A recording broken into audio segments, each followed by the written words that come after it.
experience the last month. We started with a camp against Argentina with 2 days of preparation before we played Argentina. Then, as you know, they became world champions, so it was a good first match for a new coach, having 2 days to prepare. But reflecting on that match, I think it was a good one for us. Showed us a lot of things, good things, bad things, and we did a lot of video clips from that match that we will use from now on to help us improve. So yeah, a good start, even though we lost the match, and a pretty good performance for 85 minutes until Messi decided to finish the game off. Then we had a friendly against Cameroon in Cameroon with more or less or the bulk of the squad. Bulk of the squad was players playing here domestically, and again against the World Cup nation. I thought pretty good performance, and for me pleasing to see a different group of players performing as well as they did. So, like I said before, upcoming month is big. 2 games here in Jamaica against Trinidad and Tobago. In that match, probably the bulk of the squad will again be players playing here in the domestic league. Then we have Mexico away in Mexico City, and we're going to do the preparation here in Jamaica. And that will be good to bring the players over here, to connect them with the people, to connect them, to connect the people with the players as well. And then we have on the 15th of April, we have a friendly against Guatemala in New York. So again, I will have now 4 games to see as many players as possible, so we can have the best squad going to the Gold Cup in the summer. So we will have greater knowledge when this month is finished, so we have greater knowledge on the depth and quality of the squad. And the thing for us as national team coaches is not only about the performance on the pitch, which is where you will decide who should play or not. We will have the players in a camp, so we can see them, how they are interacting, how good team players they are, how well they adapt to our way of working and our working environment. So that will be huge for us to see the players in 2, 3, 4 days preparation before the camp is even for me more important than what they do these 90 minutes. You will judge these players. So we will announce the squads, I think beginning of May for the Trinidad matches, and then after the Trinidad matches we will announce a squad for Mexico. March. Sorry, March. Thank you. Difficult job for me to learn about Jamaica, the Jamaican people, the Jamaican culture, but especially the Jamaican football culture, which is the most important for me. So I've tried to move around, see as many matches as I possibly can here in Jamaica, both on TV and live. To understand the football culture, I've gone to training sessions for at least 3 teams, so I like to see how the players are training, so I can evaluate why they're playing.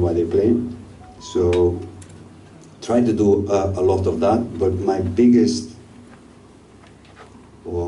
job until now is making a profile on all available players for the national team coach of Jamaica. So there was kind of no profile on the possible players that could play for the Jamaican team. So that's huge for me, and we will keep on working on that document, both players here domestically, players playing abroad, players that possibly could play for Jamaica, both in the now and also for upcoming future players. So it's really important when the next coach comes in that he will have a profile on what possibilities are for me to pick a national team. So this will be, when we finish, this will be owned by the federation, and it's a it's a file that is changing all the time, because always there's upcoming new talents. Some are fading away, others are coming in. So it's a paper that is changing all the time. So 2023 is a big one. I think 2024 for the national team is even bigger, and we have to secure that Jamaica is one of the top 6 CONCACAF teams. And then, of course, the big challenge is to make it into the 2026 World Cup. And it's, for me, I just like to say now, it's deceiving to say 2026, because it's quite far away in your mind. But the preparation for that one, to qualify for that one, starts in less than a year. So the investment, the preparation has to start now. So it's really deceiving to think about 2020. We have plenty of time. And if we look back on the last World Cup, the players that were the most impressive were about 21 years old, 21 years old. I could mention 10 players that really shined and are sold over for an over 100 million each pounds today. That's players that have just turned 20. And then we think, what are we doing for the players that will be 20, 21 in 2026? And we have to step up there. We really, really have to step up there, because that's the players that will be on top of their game in 4 years, 3 years. So, what we have to do, again, I'm talking about the profile on the players. We have a lot of talent around the world. We have a lot of talent here in Jamaica, so we have to start working really hard to improve these guys, elite coaching for the youngsters to improve, so we can have as a good possible team in 2026 when we will be going to the World Cup. I'm not going to have it longer. Just take questions if you want, or you wanted questions? Good morning, everyone. Hope you're hearing me.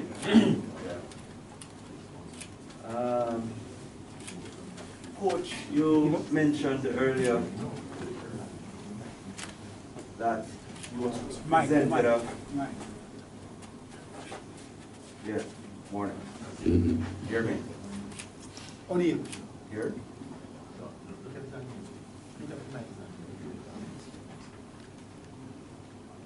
Two. Morning, Coach. Morning, everyone. Coach, you mentioned that, you know, in your meetings with the directors, you had presented a 4-year plan for the Reggae Boyz going forward. This is just the first question I'm asking us, maybe 2. Can you elaborate on that for us? No, it's just, first of all, it was the FIFA dates that we have, which will be more or less, according to the newest information now, if we can qualify for the Copa America next year, is going to be official matches more or less every FIFA window that is available until 2026. So that means we have to find time to look at younger players domestically, maybe players who are playing here domestically, to give them a chance to show what they can do. But more or less all the FIFA windows until 2026 will be official matches.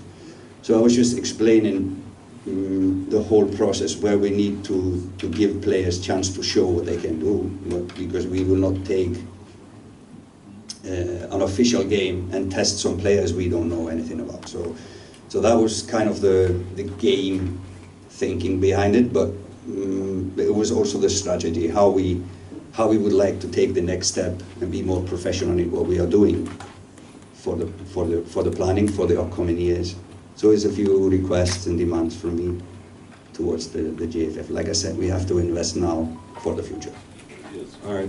One other one to allow others. You spoke also about the players,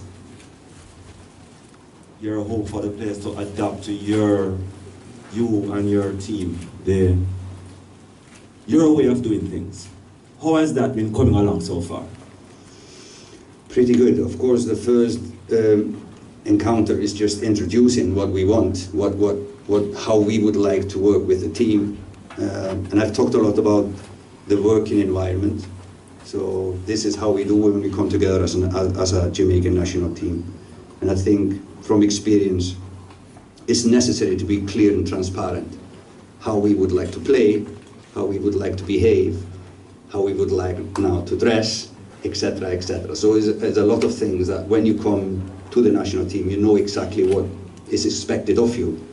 But it takes time to introduce, and this is why it's important that we have camps before matches, so we can work with the players, not only for one game preparation, but to get to know them as persons and how they work in this environment. Anybody else? Any other question? Daniel Wheeler, Lena. Good morning, Coach. morning. Just two questions from me. One, how critical it is now that you have an idea of exactly what it will take to get to the Copa America. How critical will the latter parts of the year will be in terms of the Nations League? And did that originally, when you heard about the possibility of Jamaica maybe going to the Copa America, how did that figure into your long-term plans for 2026? Good question. Number one, that is why we have to be ready now, because we have to be top 6 to be able to qualify for the Copa America. To prepare for the World Cup, it will be huge to be able to play finals with the likes of Brazil, Argentina, Uruguay, etc. So really good to get there. That's one step. So we can not only qualify for the World Cup, but we can actually do well when we get to the World Cup. That is our plan, that is our aim, that is our mission, to do well in USA, Canada, and Mexico in 2026. And then just one more question. You spoke about having to try and get used to the Jamaican culture and see especially the footballing culture. What has been the most surprising thing for you in terms of your adjustment? And what are things that I guess you underestimated? So positives, clearly some really good talents. I think speed is higher in the league than I anticipated. Some really fast players, skillful players. So that's the positive part. The negative part, I don't know if I should go there, but I think the problem is the pitches. The pitches is the problem. I don't know if I should step into that landmine, but it really affects, the pitches really affect and control what kind of football is played in Jamaica. So now coming from a country really struggling with growing grass and trees and flowers because of cold and darkness, I'm amazed that the grass pitches are not better here. And the most sadly part is that you drive past 3 golf courses with like a carpet grass, and then you come to a football pitch and you don't know what it is. So the thing is, if I put it into perspective, today most of modern football trainings is passing drills. So I would say maybe 50%, 60% of all drills, if it's tactical or whatever, is passing drills. And it's hardly not possible to do it in Jamaica because the ball will bounce to your chest if you pass it on the ground.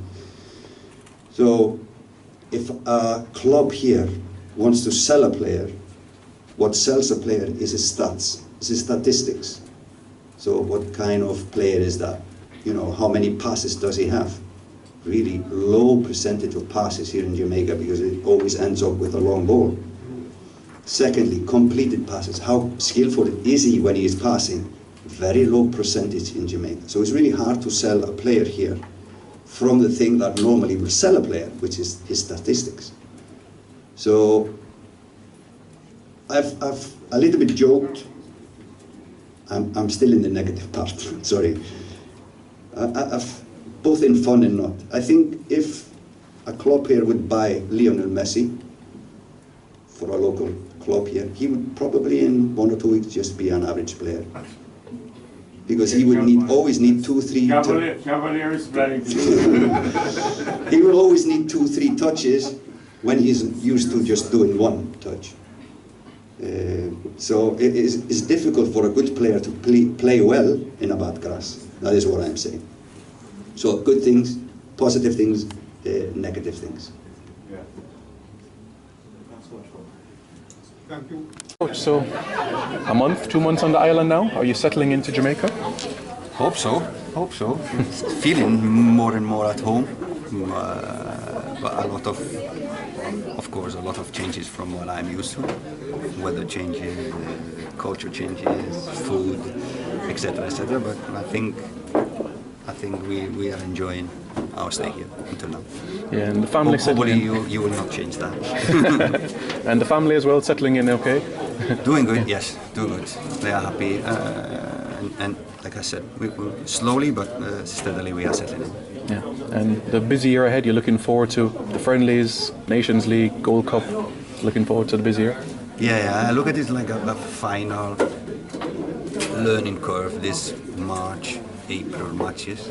So I hope I will get to see as many players play for Jamaica